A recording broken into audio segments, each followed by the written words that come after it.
Morning, how you guys doing? So it's actually pretty early. It's about 4:30 a.m. I'm actually at the San Francisco airport, ready to catch a flight to Denver and ultimately Richmond. Been lucky enough to be invited to speak at a real estate event hosted by Jim Ingersoll, and I just wanted to record this morning's video and put something out there to keep this sort of daily run of videos going. And for this video, I'm actually going to make it dual purpose. I want to talk about what somebody could expect should they purchase the book that was just released, One Rental at a Time. I think it's important to set expectations and really allow people to evaluate and understand if they want to make the investment. So I wrote the book really to help full-time professionals understand that they can invest in real estate while working a busy full-time job. It's what we did. It's how we retired financially free in our 40s. And I thought I would just go into more detail. The book is really broken down into 4 parts. Sorry about that, again, at the airport. So the book's broken down into 4 parts. The first part is an honest review of our 15 years of investing. And you have to be living under a rock not to realize that the last 15 years have been pretty interesting.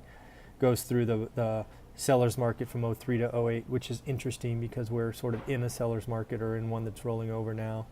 It goes through what happened at the peak, how we survived, how we prospered, what we did to get out, or I should say move our equity. We didn't really get out, we just moved our equity.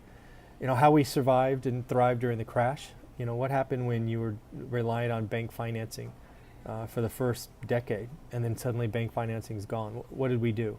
And then how we came out the other side when the market returned. So that's an honest review. I think that's hopefully going to be something that investors read for decades to come, because as you'll see in the history, or in the future I should say, the history can give you clues about how to act and behave. So I think there's a lot there. I think that one section alone is worth the $15 because I think it's going to help people not only know when to get out, what we use to get out, how to use financing when it's easy, how to use financing when it's hard. So lots there. Then we go into sort of 21 core beliefs that are things like make sure your partner's on board. Real estate's a team sport. There's just some things that I didn't appreciate when we were sort of going through it that I take the time to sort of outline and why. Again, sorry, it's the airport. But those things are important. Then we go into sort of section 3 as a review of what we've done the last year, right? I was out in February of 18. It's now very late January of 19, so it's a review of what we've been doing, right? When you go from one rental at a time for 15 years to, hey, you've got more time, what are you going to do? So we talk about what we've done. And then finally we close out with 11 core beliefs that we've sort of nurtured as we're helping people. One is, for example, being cash rich and asset poor is not a way to live or be financially free. So things like that. There's just 11 things that really accord to what we teach and talk about. So in the end, hopefully that's helpful. I'm going to go ahead to my gate because I think it's about time to board.